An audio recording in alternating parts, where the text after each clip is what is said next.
MVP is willing to make a deal with the devil and has asked MJF to consider joining the Hurt Syndicate. We talk about that and more today. This is WrstlXtra.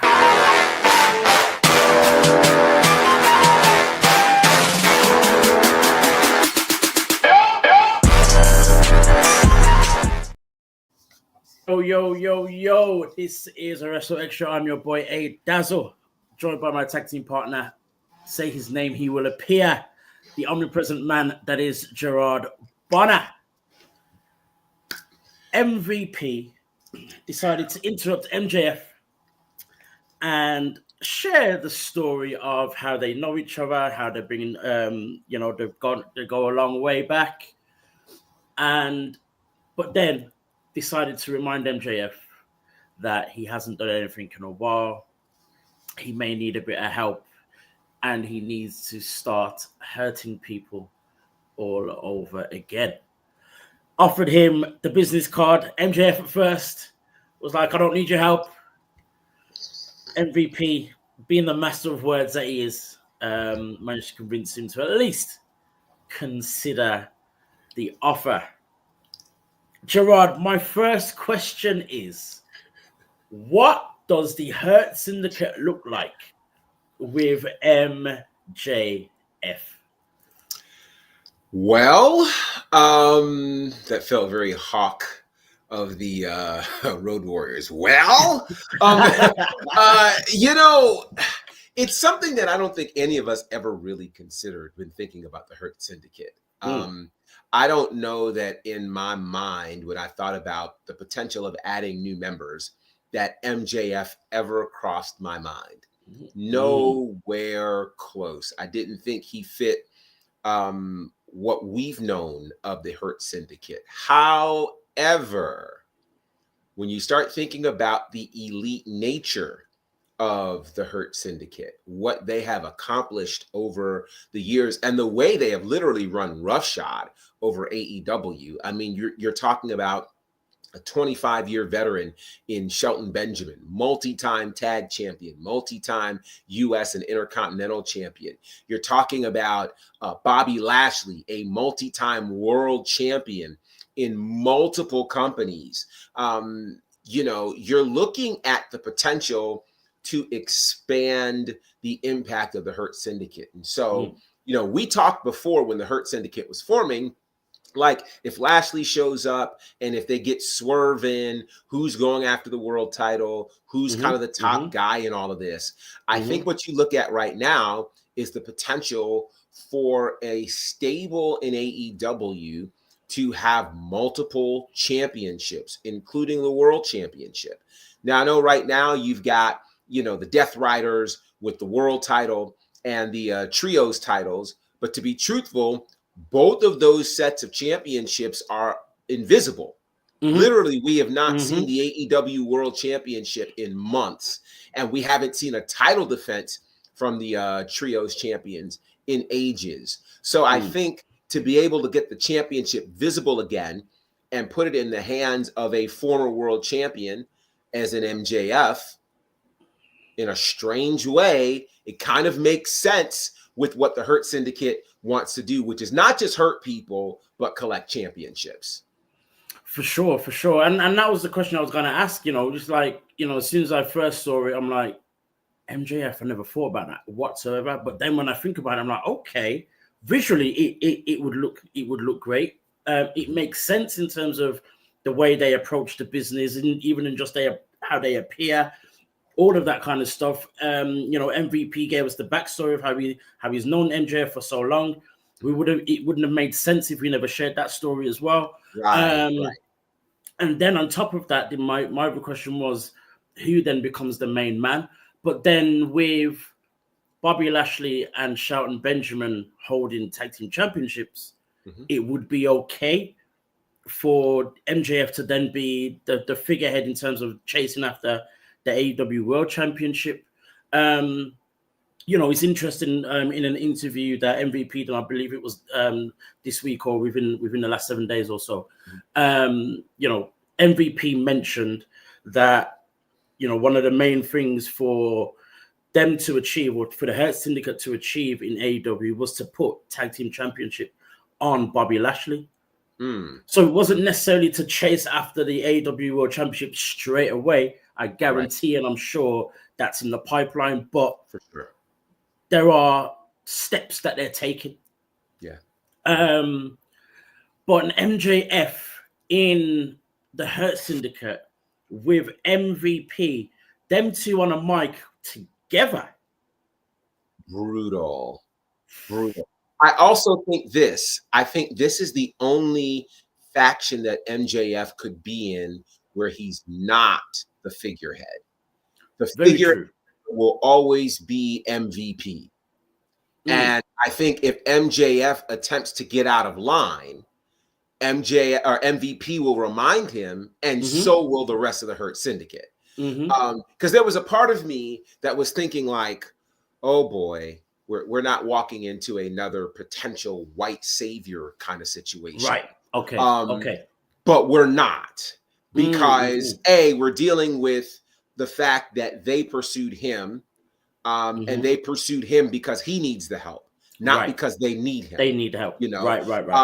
And I also don't think this is one of those classic scenarios like we saw with the Four Horsemen or Evolution or or even the Death Riders, where everybody's out to protect one man. Right. I think we're in a space where for MJF to do this, he's going to have to become a team player, which could be hard for him. But I think, again, because MVP, all these M's and 3 letters, it's amazing. Sheesh. But MVP, his ability, the fact that he laid out that story and their history says that MJF respects him, which is something different than we've seen in almost any other organization that MJF has been a part of. So I think that could be enough to keep MJF in check. And you also then wonder, how long does this go on? If they do this, how long do they keep MJF in there before something potentially changes? But I think for the time being and for the immediate future, if you're looking at a scenario for somebody to kind of dethrone the Death Riders and their tyrannical reign, it could be the Hurt Syndicate featuring MJF.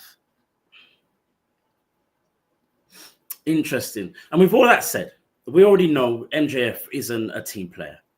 No, we already know that every time he's had people behind him or watching over his back, it's to do with some type of payoff, literally as in they're being paid to do so, more or less. Right. And you said, how long does it last? It's almost like you can see what the breakup looks like. Yeah. But so with all of that said, how possible, how realistic is it that this is going to happen and not just turn into almost a feud straight away? That's the hard part in this, because I think certainly as the AEW community, we've seen MJF connect with enough people to know that you can't trust him. We knew it 2 years ago when he partnered with Adam Cole, and we were you spent 6 months waiting for the breakup, Right. My thought here is, if MJF somehow agrees to this, which he might not, this ultimately turns into them turning on him, and he somehow becomes the mega face that he was before. I think that's potentially what happens here.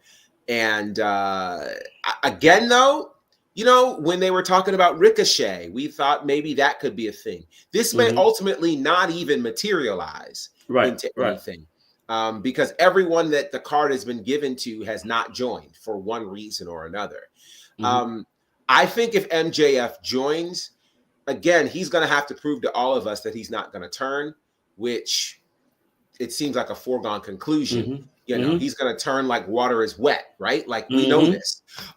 So I don't know if they'll even pull the trigger with this, because it's so far-fetched that we're really going to need months before we actually go, okay, I actually believe this. You know, you mentioned, you know, no one has actually, you know, accepted the offer, and or it hasn't materialized at least. You know, we've seen Swerve, Ricochet, um, Max Caster. Yeah. There's been a few others as well. Why do you think that's been part of the story of the Hurt Syndicate? Do you feel that there's any significance to it, or is it just creative just hasn't made it work? I think, you know, we look at what the Hurt Syndicate has been. They have been a very tight-knit group. Even as the Hurt Business, they were a tight-knit group who, much like the wrestling factions of old, actually hang out outside of the ring. They don't just show up for work and then go their separate ways. They literally do a ton of things together. Their lives are connected. So bringing somebody in, really, they have to be somebody you vet, and somebody who literally works with the fabric of who this organization is. And if you think about all the names, I mean, at that time, Ricochet didn't make sense. I mean, he was not of the ilk. If anything, they would have been bringing in somebody they would have had to train or get right, and he wasn't winning. Like, he wasn't vicious. This version of Ricochet might be something that could be considered, but who knows? So all of the people that they've talked about certainly don't appear to fit in, which is why this MJF situation, even with their connection, feels like it could be another one that just doesn't turn into anything. Because I don't see MJF hanging out with these guys.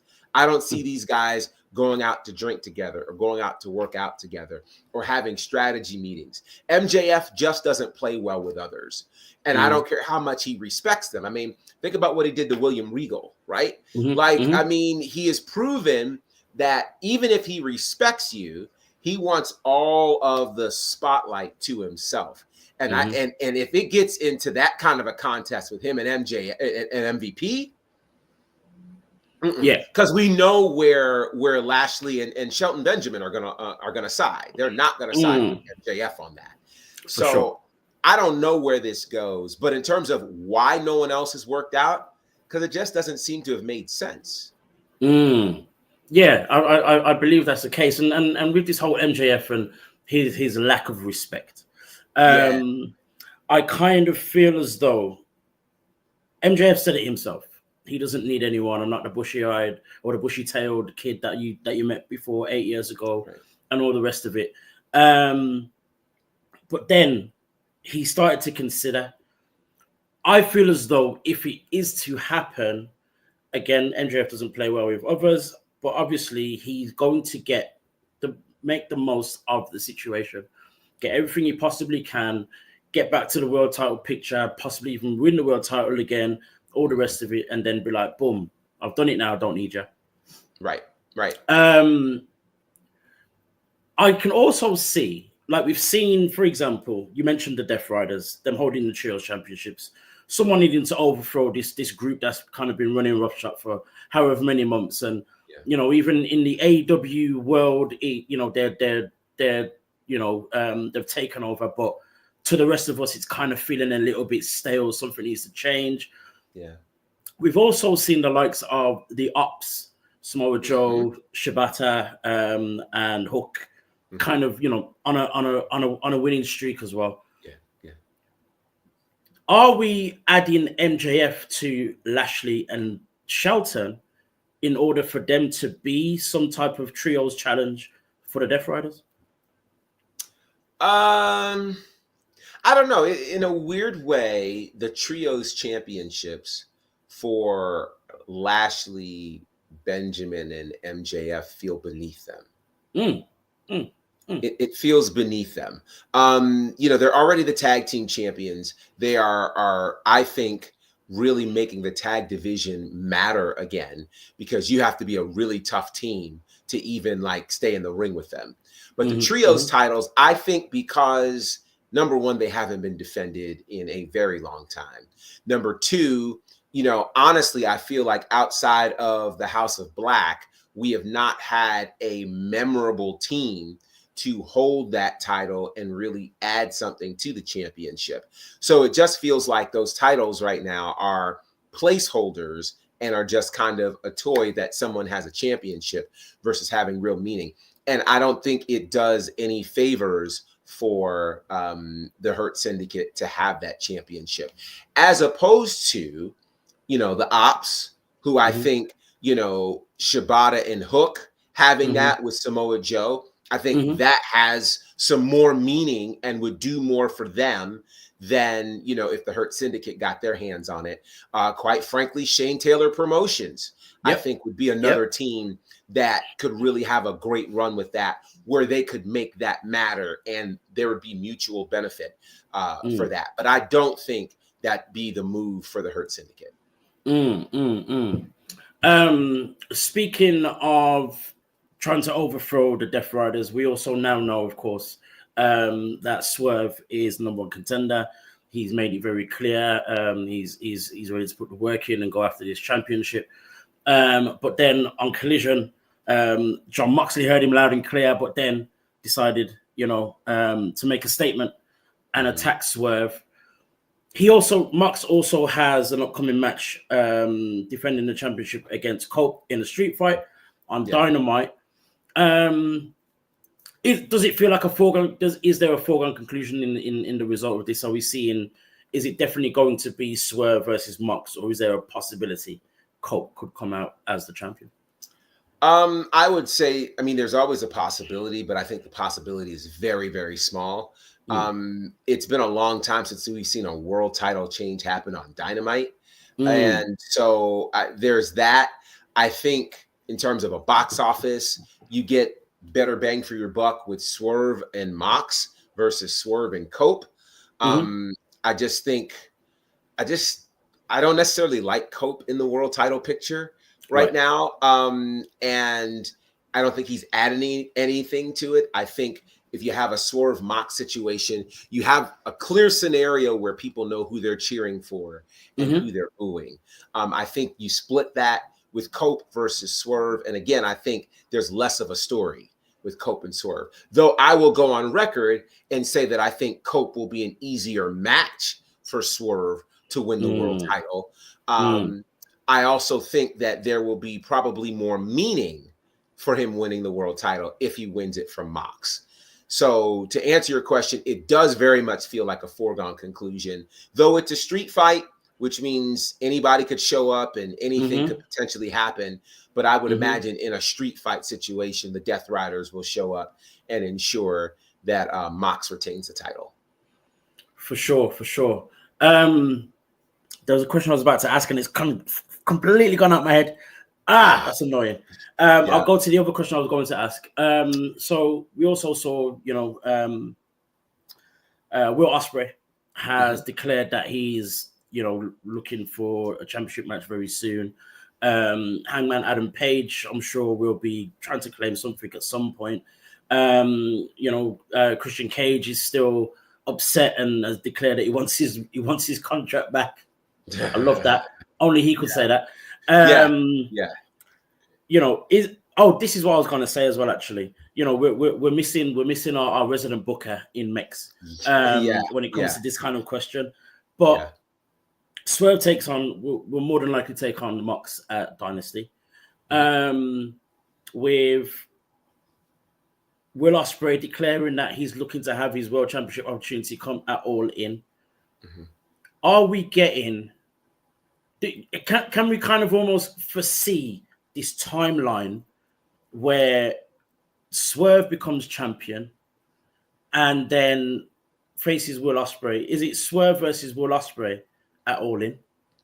It feels like it, Now, I think most of us probably would have imagined Ospreay fighting for the world title in All In London, All In Texas. What do you do? But clearly, Ospreay is definitely one of the biggest talents in AEW, one of the most popular, one that people will come out to see. And remember, the challenge that AEW has is to fill up a stadium in the US.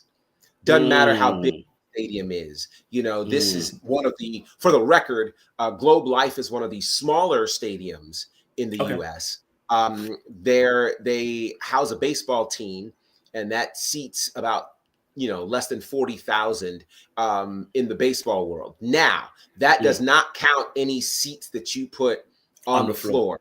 So if depending upon how they do production and they do seating, we could easily make an estimation of 50,000 and possibly more, depending upon how they set the whole scenario up. So it's a big deal. It's a big deal. It is not, in terms of size, as large as Wembley, but it is certainly their largest show stateside in history. So they're having to be compelled to create some stories that are of interest. And it's wild to think, for a while it felt like All In was so far away. It's only 4 months away. True. It's not far away at all. It's 4 months away. And if you consider that we're in the third month of the year, it's moving pretty swiftly. So it looks like, you've got Kenny Omega and Kazuchika Okada seemingly penciled in. That's probably going to unify the Continental and International Championships, which I'm not mad at.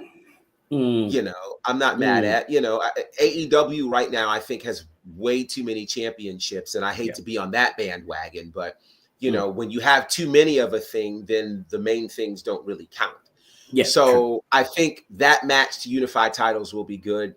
Ospreay Swerve 2 is a good thing. I'm just nervous because Ospreay Swerve 2 at Globe Life Field feels like a world title coronation for Ospreay.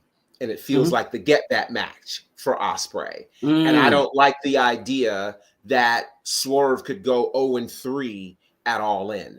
I don't like that at all. Right. You know what I mean? He deserves more than that. He deserves better than that. I appreciate that he managed to hold the world title to go into All In last year. But again, it was a foregone conclusion. Him and Bryan Danielson's potential retirement match. I mean, come on. Why else you do it? Only for Danielson to hold the title, not even a month, right? Like it seems kind of crazy. The flip is I want a world title reign for Swerve that is lengthy. Hearing Swerve talk about on Collision that he held the title for 129 days. No, those are numbers for the TNT title, right? Right. Those are not numbers that you.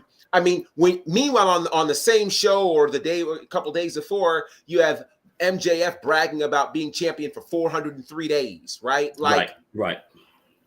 The people in AEW tend to be the wrestling statisticians, and so they're gonna know. Oh yeah, Swerve, one of the shortest reigns in all of AEW history as a world title. So I want a lengthy reign for him. He has put in the work. He has done all the things. I mean, he deserves to have a 6-month, 10-month, 12-month reign. He really, really does. And so the potential of seeing that shorted by Ospreay at All In doesn't make me as excited as I should. I think he should go in to All In as a champion, and Swerve should leave as a champion. I think it's only right. I remembered the question I was going to ask, but you've already kind of answered the question with what you just said, which is perfect because it kind of made sense it coming after the first question I asked. But, it kind of feels a little worrying that, we're going to get basically a repeat of last year in terms of Swerve, where he could win the World Championship of Dynasty and then lose it at All In, literally what happened last year. Would it then be fair to say that it might be better that Swerve doesn't win the championship at Dynasty? So here's the thing, right? We initially kind of, when we found out Swerve became the number one contender, we were at no point convinced that he would beat Mox. It just feels like Mox if there's a few things at play here, right? Like, do you want to run it back? Does it make sense for Swerve to win the world title again at the same event? Right? It feels like we've done that. Do we need to do that again? Is Dynasty that kind of event where it becomes Swerve's world title event? Like, I don't know. I don't know that Swerve is able to put the chink in the armor of Mox. And then there's the whole looming thing of where in the world is Nana, right? Nana not showing up at Collision because he had work to do doesn't sit right with me. You know, Collision's in Vegas. Why wouldn't you show up in Vegas just because it's Vegas, right? A really nice venue. Why not? So I don't understand. It feels to me like at some point Swerve could be cost the championship by Nana. What's made me think Swerve could win the title is this whole Ospreay declaration. Right. So I'm to your point. What I'd really love to see, and it feels like it's going to take a while, but it's really not that long. I wouldn't be mad if we end up either in a multi-man situation or in a situation where Ospreay's opportunity to be world champion gets thwarted by Swerve, and Swerve actually gets to win the world title at All In. I'd like that a lot better. It's a larger stage. He gets to win on, again, he's main evented one of the largest events in AEW history anyway.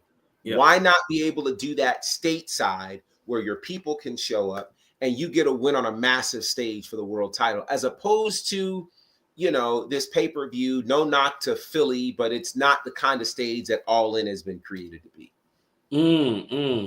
My small concern again is this whole thing of history repeating itself almost to the date, to the month, all the rest of it, and also as well the scenario where many, whether it be fans or just the wrestling community in general, or maybe even the people at AEW themselves, feeling I feel as though Swerve won the title last year in order to save the company or to kind of fix something or to make some kind. And I feel as though it would be a very similar type of scenario this time around. I also felt that way when it happened last year, but Swerve himself made it into more than it was. For me, that makes me feel as though even AEW themselves, as much as they did a great job in when he was holding it last year, they're still looking at him as not the top guy. Now, that can be argued because, of course, he received the contract that he did and all that kind of stuff. But there's still this feeling in the back of my mind where if we are going to put the title on Swerve in this scenario or at this point, and it's a very similar thing, is that a possibility?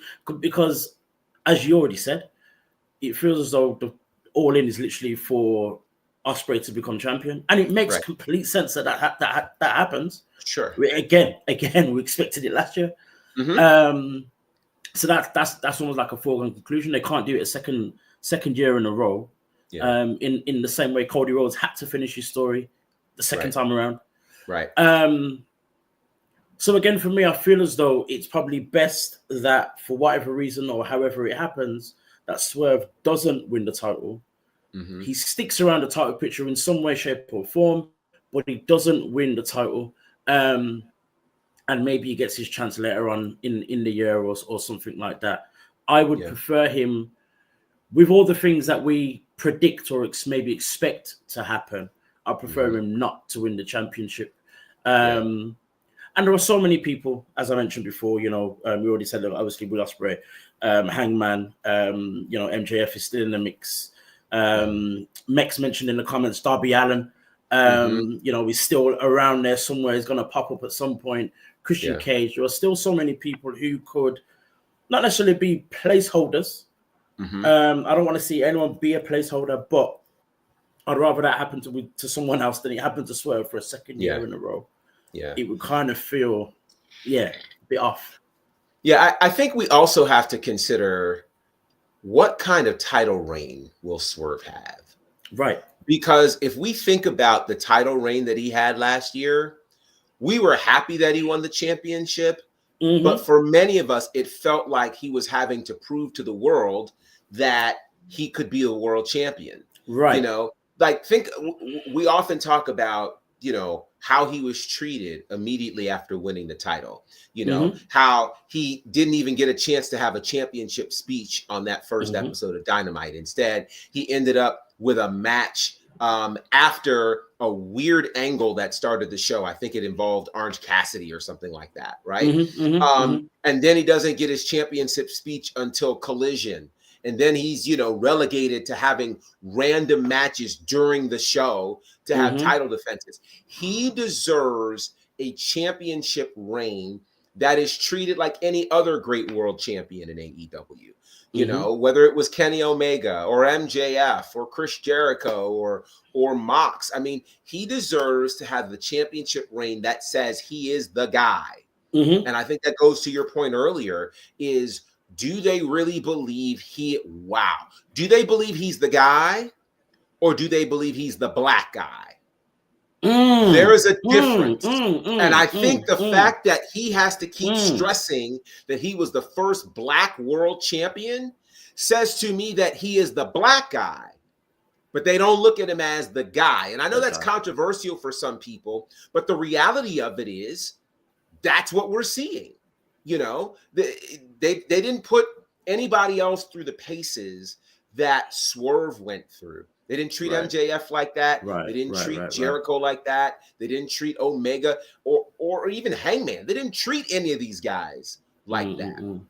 I think they're going to have to decide, is he the guy who you want to put this company on, or do you just call him the black guy? Because to me, you know, the fact that he keeps stressing that, the next question becomes, okay, so why haven't we had any other black male contenders for the world championship? Like, I mean, let's ask the question. It's not that you don't have capable people.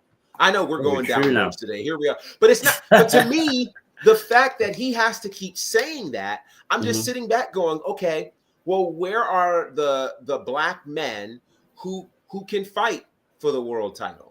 Where are they? I mean, you have Lashley, you have Shelton Benjamin, you know, you had Ricky Starks, but obviously that's not a case anymore. You had people, most of your black talent these days, you are relegating to either the mid-card status, or you're putting them in tag team spaces, or you're putting them in Ring of Honor. I saw someone say Will Hobbs, but I don't think that they view Will Hobbs that way. No. That's what I'm saying. Clearly, you know, Will Hobbs is world championship material, but they don't view him that way. And I think that's the concern is, okay, what are we really saying about Swerve at this point?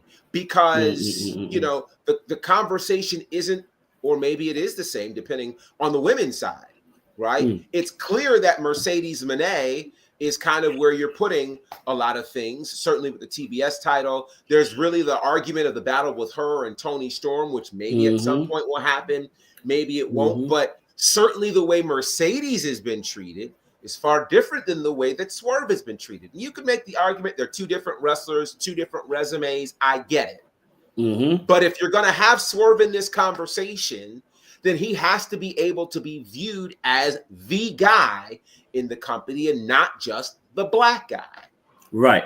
And that's the thing for me too. It's, you know, the way things happened for Swerve in AEW was very, very similar to Kofi Kingston. Yes. Almost exactly the same, in the way where he had to, you know, jump through hoops and whatever else in order to get the recognition and to get a chance and to have the people kind of, you know, the people behind him before it was even considered. And then once the championship was won, big, massive reception. Everyone was happy. But then we look back at the title run and we're like, yeah. It's a very similar thing. Kofi's never been back in that championship contendership at all. And I'm sure, you know, obviously we can see Swerve is back in there, but at the same time, to your point, it does definitely feel like it is the black guy. And again, I mentioned, you know, that new contract that he received, and that's great, and that was brilliant, and that was only, you know, what he deserved, and I don't want to discredit that at all. But at the same time, you know, we then see what's been going on since and how things are running at the moment, we're already predicting it's Will Ospreay winning at All In. So the fact that we're able to do that shows that there's a level that Swerve just isn't on in the eyes of AEW. And that's a concern. And that's a major concern. Considering he's a company guy. Right. Like he wears the flag of AEW great. Right. You know, walking into the Breakfast Club and all of these other spaces, waving the strong flag of AEW. So that's I guess what is concerning is it's not like he's going out here, you know, courting other spaces, talking about other spaces as being greater. He is towing the company line. So why not give him that opportunity? And I think he's still receiving some type of you know, respect and whatnot for being that guy. But again, we've been through it. We're black men. We've been through it all our lives. It's that working harder just to get not even the same opportunities as others. Nope. We have to work harder in order to, you know what I mean, just to get an opportunity. And that's what it definitely feels like that to some degree. And that's weird and worrying. You mentioned Mercedes Moné, and this was actually a question I had, you know, before we even started. Mercedes is, you know, TBS champion, obviously holding 3-4 of her belts as well. You know, she's just come from doing a show for House of Glory in New York, took on Indy Hartwell, defeated Indy Hartwell. We know that she's the Rev Pro Women's Champion and is set to face Kanji in April, I believe it is. Next month, in a few weeks. She's doing this, basically this world tour. And that's brilliant for her, and it's great. It's literally what she said she was going to do, and I think it's perfect. But then she's been champion, she's been undefeated for how long? When do we give her the time and chance and put her in front of the AEW World Women's Championship? You know, this has been the real challenge of this TBS title. The legacy of the TBS title is one where you've had champions that are more popular and more of the face of the company than whoever the current world champion is. Go back to your inaugural champion, Jade Cargill, you know, who, you know, no matter who the women's world title belonged to at that point, everybody was talking about Jade Cargill. She was the one getting the press opportunities. She was the one who was the magnet. She was the one getting the ratings. You run into a similar problem with Mercedes Moné. And it's not the fault of Jade Cargill or Mercedes Moné. You put them in front of the camera, the light finds them. You know, that is not their fault. No. I think the problem comes when you try to make us believe that they are mid-card stars because they hold a mid-card championship. That's not the case at all. You know, the star is too bright for Mercedes Moné to continue to be excluded from the world title picture. And I think for the first time in their company's history, they have a women's world champion who is actually doing something that rivals Mercedes. Timeless Toni Storm these days has been doing a phenomenal job. Easily, you know, if they start doing documentaries about AEW and the people that AEW has created in terms of characters, Timeless Toni Storm has to be at the top of that list, right? By far. So what she's doing as a women's world champion is significant. But just think about how much sense this makes. How is it that Megan Bayne, who just showed up, is battling for the women's world title and not for the TBS championship? Very true. It's these kinds of things that aren't making sense. So when we were just talking about, you know, the situation surrounding who they placed in the company of Swerve to battle as a world champion, who are they placing in the company of Timeless Toni Storm that feels like a world title contender? It's not necessarily Megan Bayne, just because she goes through Thunder Rosa and Chris Statlander. Well, that doesn't necessarily scream world title contention to us. Meanwhile, the matches that Mercedes have, they all feel bigger. You know, they all feel bigger. So I think if there's going to be a time for it to happen, it's got to happen at All In. You know, if you're going to make All In your biggest show in the U.S. and it's your flagship show of the year, then there should be a confrontation between the two. Right. Maybe you do a winner take all like we just saw in NXT. You know, it makes sense, and then decide what you'll do at the TBS Championship after whoever wins it. But by far, that match feels like a world title match that is worthy to be on a card like All In. Don't give that to us on Collision or on Dynamite or on a random pay-per-view. That belongs at All In, and I think people would flock to see that match. That's when I think that needs to happen. Forgive me for being optimistic when it comes to AEW booking women, but what's interesting, I don't know if you noticed this yourself. In Toni Storm's promo, she mentioned Forever Champions. Yes, she did. Mercedes Moné is taking on Billy Starks. Are we seeing the potential, or are AEW throwing out Easter eggs? I don't know. If it's WWE, I'll be a bit more optimistic. But are they throwing out Easter eggs of Athena making some sort of appearance and challenging one of these two ladies for their titles? Oh, man. I don't know. It would make sense in the overall wrestling universe, right? For sure. It would make sense. The unfortunate part about this is there's not been a sensible crossover bridge between Ring of Honor and AEW. Yes, there just has not. And it doesn't matter which way you go, right? Like Jericho being the Ring of Honor World Champion still doesn't make a lot of sense to me at all.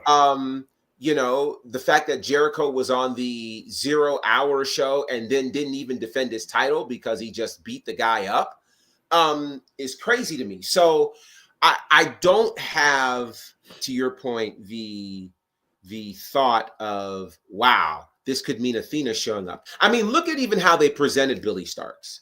They presented her backstage. She looked like a child or a fan. She did not look like the inaugural Ring of Honor World Television Champion.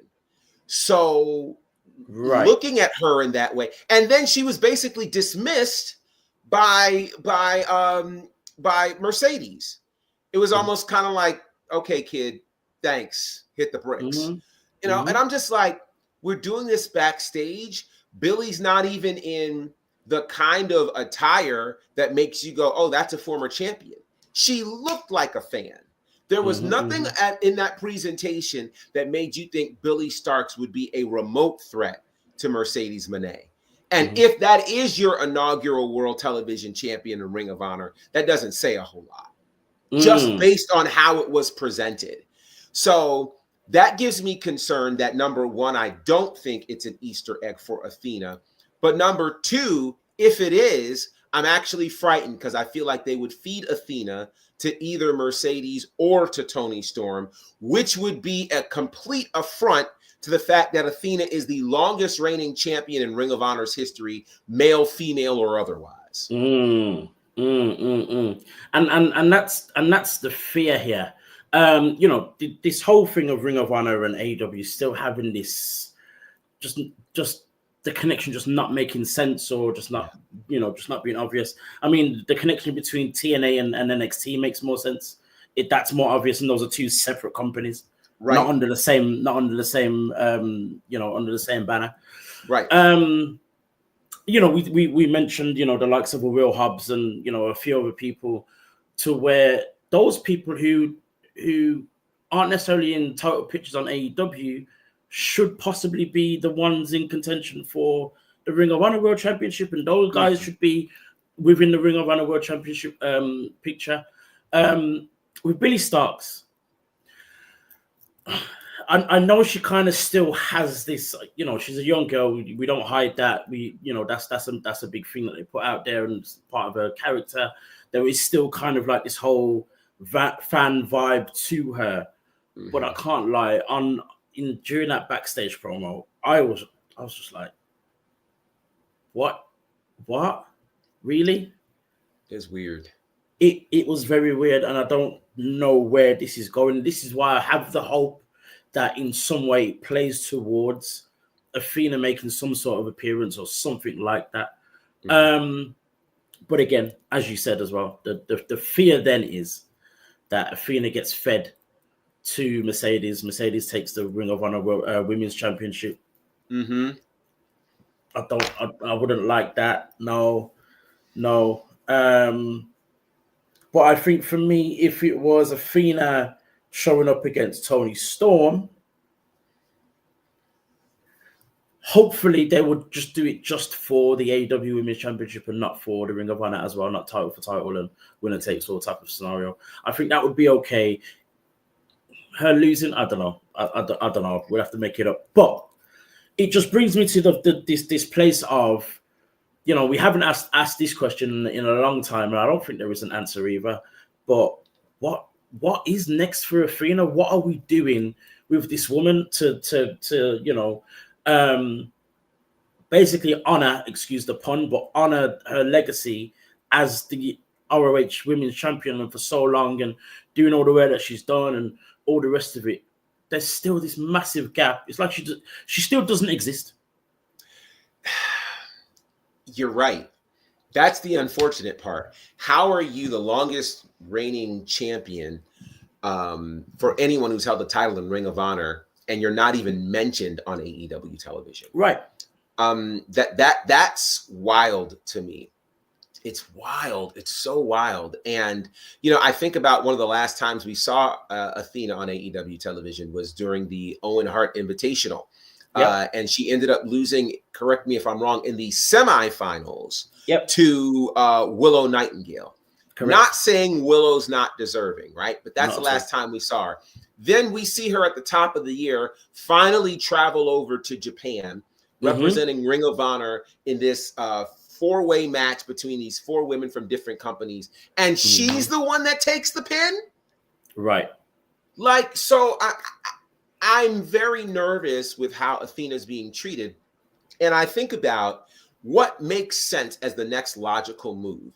The next logical move would be, look at how NXT revered Asuka, right? And then you say, Asuka, it's time for you to go wreck shop on Raw and SmackDown. And Asuka heads over to the main roster, has a great opening run, goes and wins the first Women's Royal Rumble match, heads to WrestleMania. Her career ends up being one where she wins multiple world titles. She's not, unfortunately, as revered as she was, as dominant as she was, but she did have at least a solid run. I'm not confident that gets to happen for Athena. Though arguably you put Athena in that AEW women's division, she should be the world champion. Straight away. There's not even a debate. I mean, it's not like there are 5 women in AEW's women's division that's better than Athena. No. Absolutely not. No. So what they should do at this point is run some great vignettes, run through her 800 plus day reign, talk about the matches she's had, and let her show up, and straight away she's the challenger for Toni Storm. Or if you need to give her a couple of challengers to warm her up so that the people on AEW television know who she is, do that. Let her come in, cut a scathing promo, talk about how she's dominated women all over the world, and then let her go there and say, I've been held back by AEW. I've been trying to get here. They wouldn't let me because they knew what would happen when I showed up. And let her come in, beat the brakes off of Toni Storm. I mean, beat Toni Storm so bad that she's no longer timeless. Toni don't know who she is. Like, beat her down and let her come in and be the dominant world champion that she is. I think that's the only thing that should happen for Athena. Because what's happening right now is her title reign is silent. Completely. It's silent. I hate to even make this comparison. It's almost like the NWA Women's World Championship. You know, that title is so prestigious. It's named after Mildred Burke. They got a whole movie about her. But you don't even know who the women's champion is right now in the NWA. After Camille held that title for a long time, when she lost it, we're not even talking about that championship. I think it's unfortunate that Athena's title reign has Athena's title reign in Ring of Honor feels like broadcasting radio on an AM station right now. Like, who on earth is listening to it? That's literally what this is. At least put her on FM. At least. I mean, you could put her on Sirius XM, put her on iHeartRadio, put her on something digital, but you put this woman on AM radio. And then you ask people to pay for the AM station.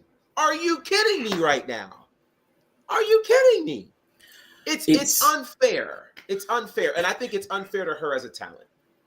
It's wild because, you know, you make the mention of the way she could come into AEW and, you know, take out Toni Storm. And I think there's even an easier way of doing this as well, doing exactly the same thing, but with Mercedes.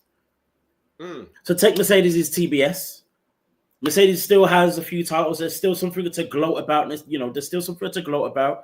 And also, as we mentioned before, there is still, she could, you know, Mercedes can still then do the whole thing of, well, I had the TBS, I beat this person, that person. I still hold 3-4 titles as it is. I'm going to now come for Toni Storm's AEW Women's Championship. And then you've still got Athena running Rush Up with the TBS and having different, and I mean, it doesn't have to be the same length of title reign as with the ROH, not at all. But at least then it's also another way of, and I think it's an even better way of helping build the women's division in general. With Mercedes, it almost feels as though, and it always has felt as though she's above the TBS championship. Oh, for sure. So when challengers come along and they just lose, it's kind of like, well, we knew it's going to happen anyway. Oh, it's always going to happen. I think the only time I felt there was a possibility was possibly Chris Statlander, maybe the second or the third match. But every other time, it's kind of like, oh, okay, this is just going to be a Mercedes showcase. Whereas if you had Athena in that space, as much as she's had the dominant and lengthy title run that she's had with the ROH Women's Championship, you look at the contenders she's been against, and you're not thinking these are literally the best women in the world. Not to discredit any of them necessarily, but again, you're going to look at it, and many within the IWC will say, "Oh well, it's only and it's only." So to put her in that position, I think it would be a great way to build up the likes of the Megan Baines and the returning Penelope Ford, and you know, even get Julia Hart back on the map, and Sky Blue and a few others like that. But where we're at now and how Athena's being treated, it's just unimaginable. I just don't understand it. I can't get my head around it whatsoever, and I don't know where we go from here with that, or am I optimistic, should I say, that it's going to get any better anytime soon? And it's an easy fix. That's the most annoying part. It's actually an easy fix, but it's just not happening. We could talk about this all night. We'll run out of time. We still got things to talk about. We're talking about champions. We're talking about champions and them being hidden. There's one set of champions who are not hidden anymore, and that is, of course, Angelo Dawkins and Montez Ford, the Street Profits, who are once again WWE Tag Team Champions. First time holding championship gold in 4 years. I can't lie, it's felt like a long time, but when I heard 4 years, I'm like, what? It did not feel that long. Just give me your reaction to, you know, them winning the titles, what it means. I know we mentioned this last week as well, but what it means now that it's now happened, and are you optimistic of their title run going forward? You know, last week we said they had to win. They had to win for it to make sense. They had to win for it to matter. And their backs were clearly against the wall. and they won. And it felt great. It felt fantastic. It literally felt like the person who you have been watching coming up the ranks, they're far better than what they've been given the opportunity to showcase. And every time they had the opportunity, something crazy happened. And now they're finally getting their shine. And that's what's happening with the Street Profits. I'm excited. They've been giving us great matches for years. Of course. Years. So I'm glad that they were able to win the titles. DIY is a fantastic team. Brilliant. Now in terms of their title reign, I think they get to march into WrestleMania as the tag team champions. I think there's probably going to be like a 5-man scramble or some sort of creative match. They've come up with creative matches for the tag titles the last couple of years, that one about 2 years ago when they had the like this very creative kind of tag match. Scramble, a scramble or whatever. They won that, which was cool.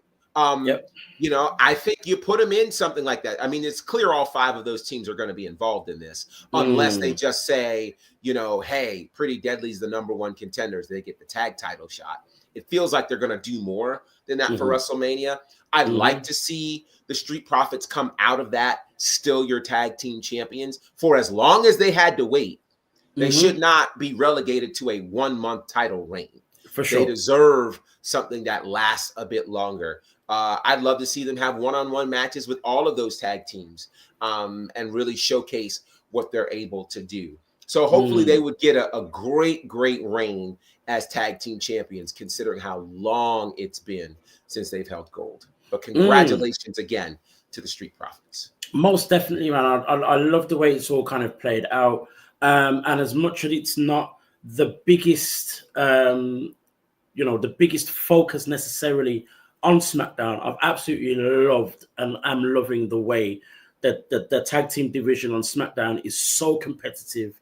Yes. I wouldn't be upset for any of those teams to be tag team champions right now. I think they're all good enough, or deserve it, or have enough going for them in order to hold the gold.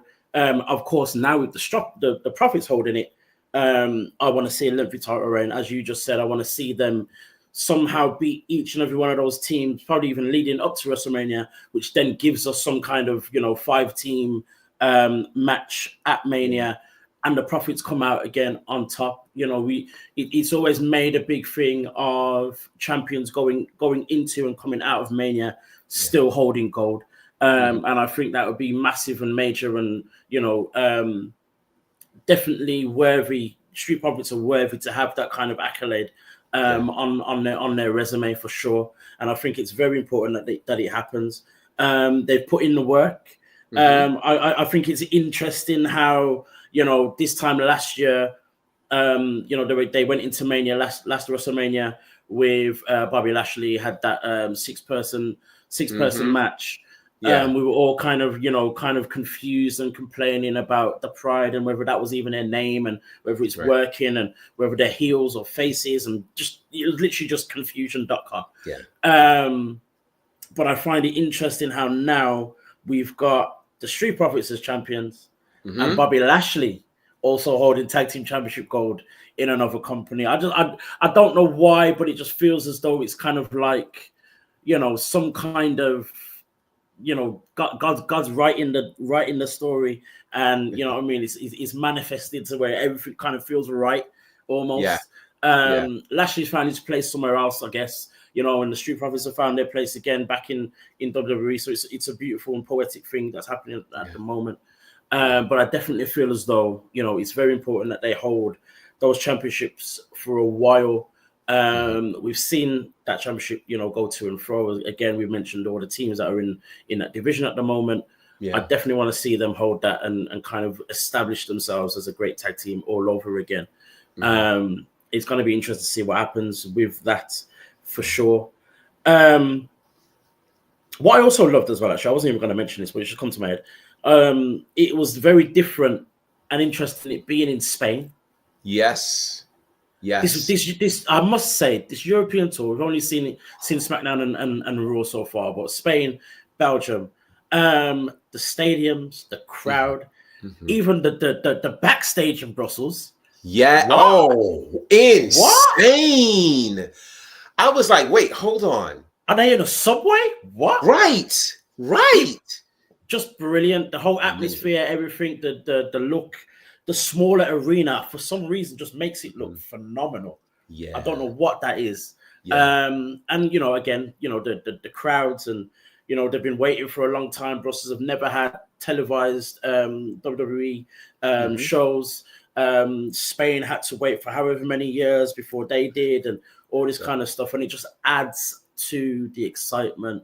It's made the shows even better as well. The last SmackDown, the last Raw have been phenomenal. My only criticism about Raw was Jey Uso's segment. Let's not get into it. But apart from that, Raw was phenomenal, and I think that the whole European thing is adding to it. To touch on one more thing on Raw and connect to the Street Profits, we saw Bianca Belair sign her contract for her WrestleMania match against Io Sky. What was very interesting, I'm not overly surprised, but it was just interesting that Bianca got booed by the crowd. Do you feel as though that indicates something, or it's just a simple case of Io just being more popular than Bianca at this moment? And of course, based on what Rhea and Bianca did to Io the week before. I think the answer is location. I think, you know, the fans in Brussels yesterday loved Io Sky. And let me just say, I love that Io's getting love. She deserves it. Long overdue. Honestly, it kind of reminds me of, you know, when they were back at Backlash, you know, and Io got that same kind of response, ironically, against Bianca. Exactly. So there's a lot to be said for that. You know, Bianca kind of, you could see her just kind of looking around when they started booing, like, oh yeah. She's kind of on the edge right now anyway. You know, even her posts are starting to get a bit more edgy.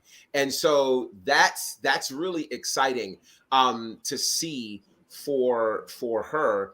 So I think we're in a scenario where you have three extremely popular women who are all standing up for themselves, and they're getting ready to fight for a world championship. I think Bianca is okay either way. We still have questions to be answered between Bianca and Jade. Bianca has all of these things swirling in her head, and I think it's going to push her to the point where she's just like, I'm about done with this. And I think, again, I think we said this a couple of weeks ago, that everything's on the table now. You know, we had talked before about why Bianca would never end up turning heel, much like John Cena. You know, there's too much money, too many kids. Well, John Cena said, I've had it with the kids. He said, I'm breaking up with y'all. I'm in an abusive relationship and it's over. So, I mean, for Cena to say that, all bets are off. So the idea that Bianca can't turn heel, oh no, that's on the table. That's on the table, folks. Yeah. I say get ready. For sure. It's as I said, it's open season. Anything can happen. It doesn't mean that it will happen necessarily, but at the same time, it's still never say never. We're definitely in that space in time where it's never say never. And to add to that whole thing of Cena as well, the genius move of him still looking exactly the same, having the same music, all of that, and then being and then saying straight up, like, that's what you wanted, but you're not getting it. Oh, because I'll be honest, like the second that heel turn happened, that was the one thing I was intrigued to see. Yes. And we didn't get it. And I'm upset we didn't get it. But at the same time, I'm so glad we didn't get it because it's just that man said, I'm not changing my music because I'm on it. That man said, I'm not changing what I wear because you dress like me. I don't dress like you. The bars that Cena had. Man. Different. Brilliant. Different. And even with this whole thing of Bianca still possibly turning heel.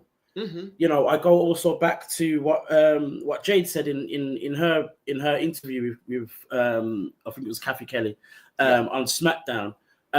She's already said, you know, she said in the interview, she's already said, like, I don't, you know, the fact that Bianca didn't do anything or didn't notice, didn't realize, still teamed with her and blah, blah, blah. She's not necessarily blaming Bianca, but she said, I now know I'm in it for myself. I'm just here to do my own thing.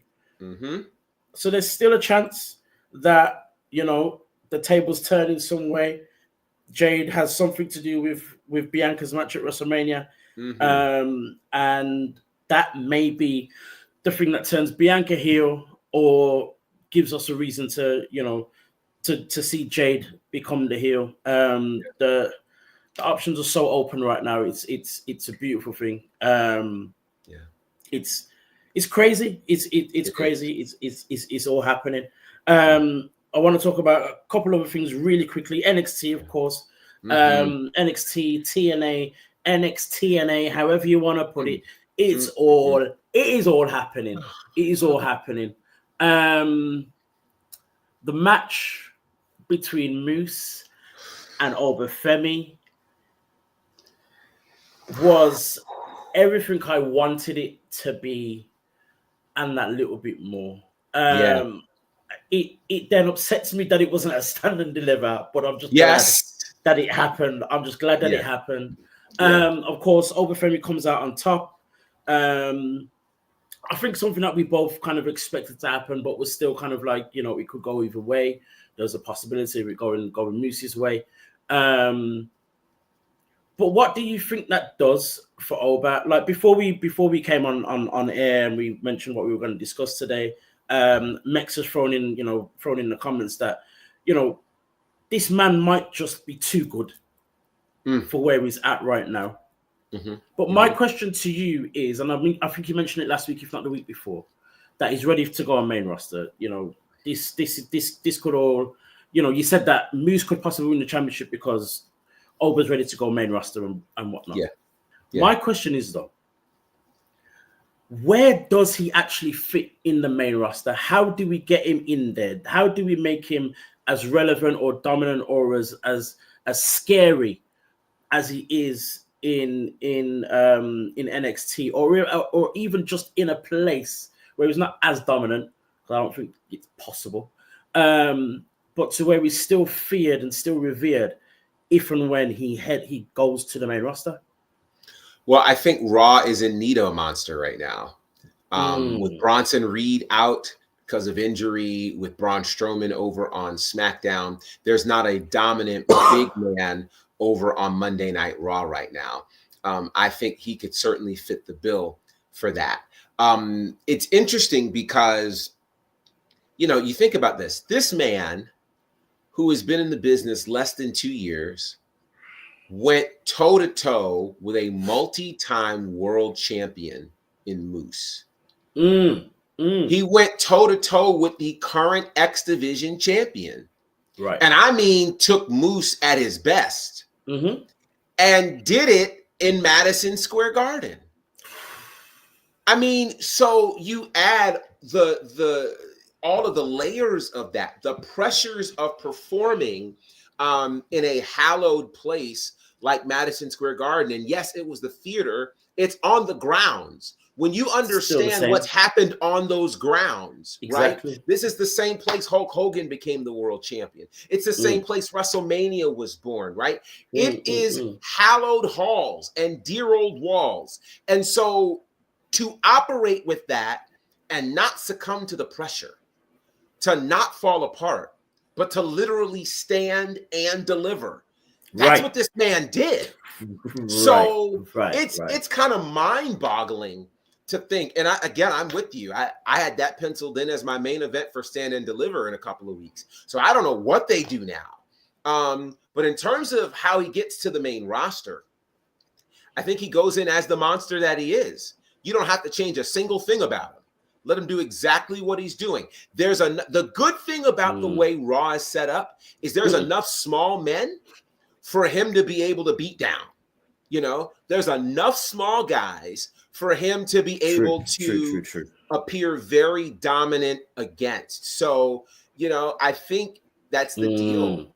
And considering that Braun Breaker was able to make such a great transition, having had just, again, such a small period of time in the business, it makes me feel like they can put this thing around Obafemi in a way where he's dominant for a significant period of time over on Monday Night Raw.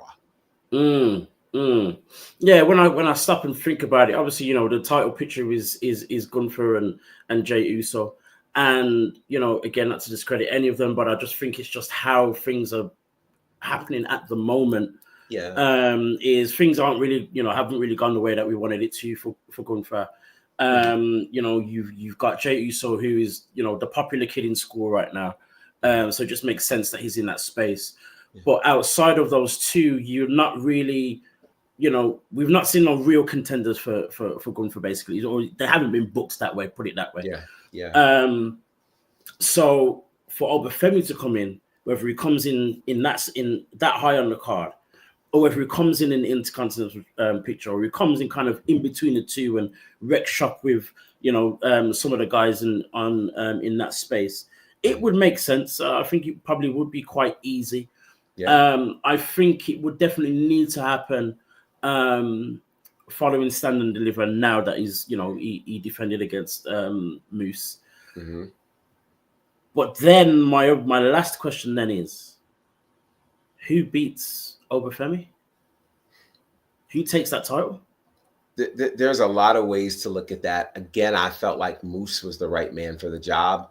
It would do a lot of things. It would check a lot of boxes. Here's what's wild, and I can't even believe I'm going to say this.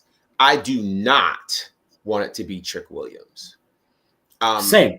I think, again, 2 years ago on this very podcast, DDPY came on and aptly prophesied, dare I say, that Trick Williams would be the next guy. Fast forward to last year, he's in the main event of Stand and Deliver. He's clearly the guy who's going to become champion. We've had a chance to see 2 title reigns for Trick Williams in the last 12 months, and neither of them did what we thought they would. Even as being the face of the CW, didn't quite do what we thought it would do. So I don't know who the next guy right now is. Again, Moose was my leading contender for that. In NXT right now, I don't see who that is unless you bring somebody from the main roster to do it. And even then, I'm not fully sure.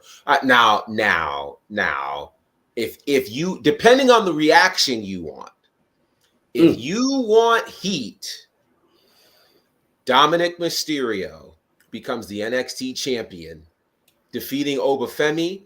We never hear the end of that. You hear me? We let the Judgment Day come down, create all kinds of havoc for Oba, and Oba loses by a roll-up to Dominic Mysterio? Oh my God.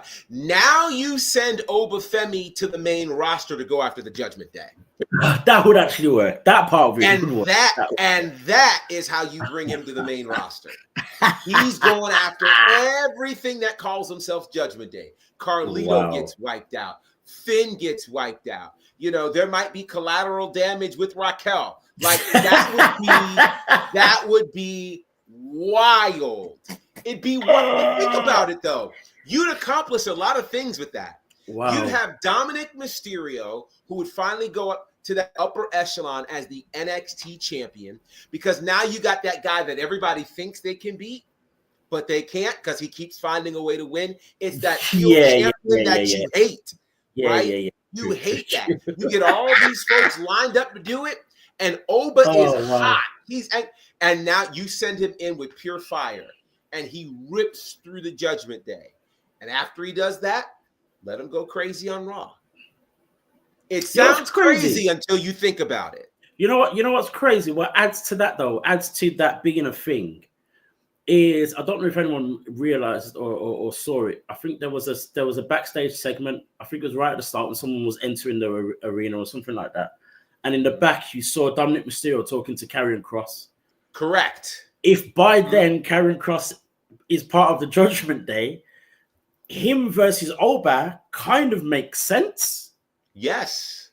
Two big men, two, quite dominant in their prime and in at their best. So that part would kind of make sense. Dominic Mysterio as champion, I would absolutely hate, because I hate it when he became North American champion. Mm-hmm. That would be wild. Be wild. But it would. There's still some kind of sense we can make of it. For sure, definitely. Not something I would have thought of at all, though. Right. It's so wild. Lord. It's so wild. Oh man, it's crazy.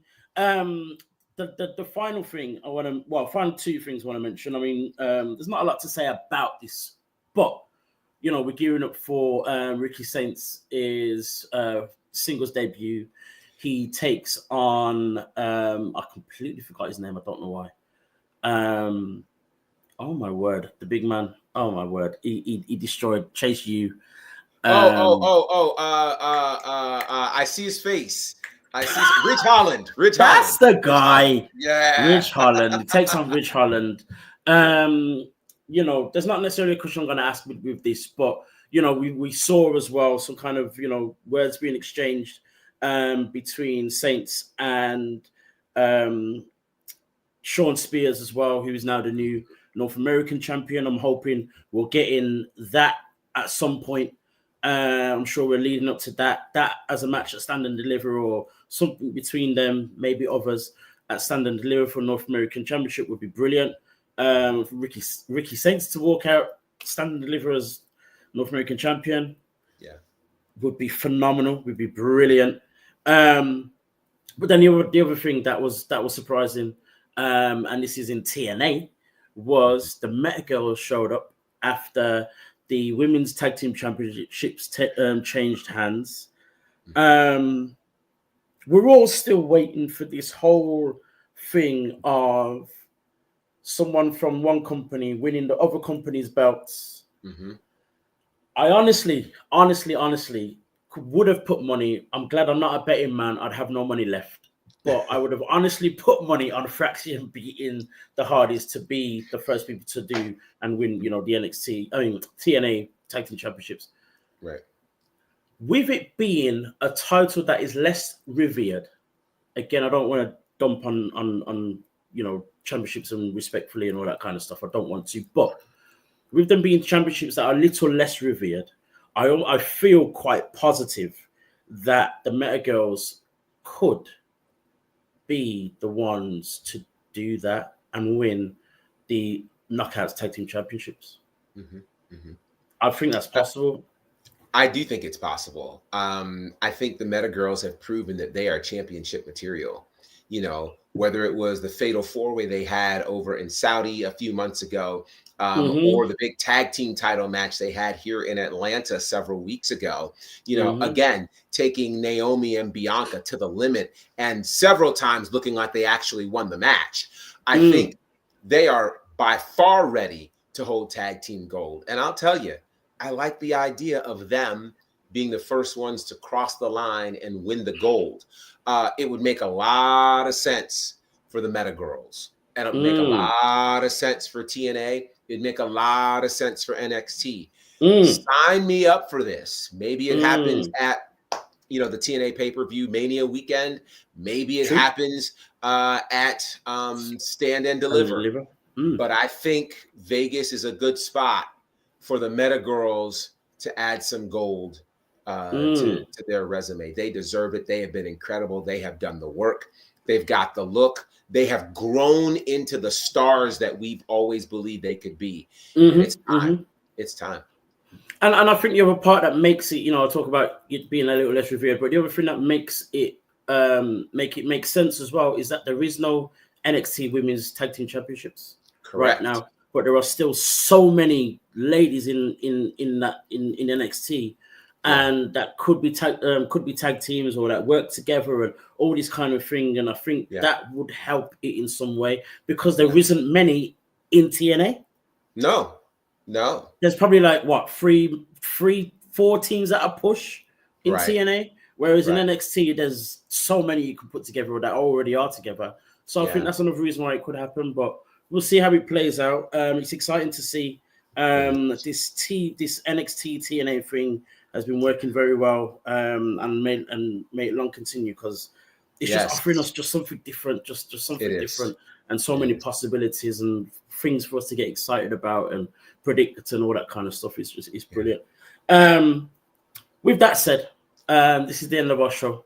You have been watching WrstlXtra on the BWA YouTube channel. Don't forget to like, subscribe, check us out every single week as well. Gerard, tell the people where they can find you. Apart from just saying your name, you will appear, but how else can they find you without speaking?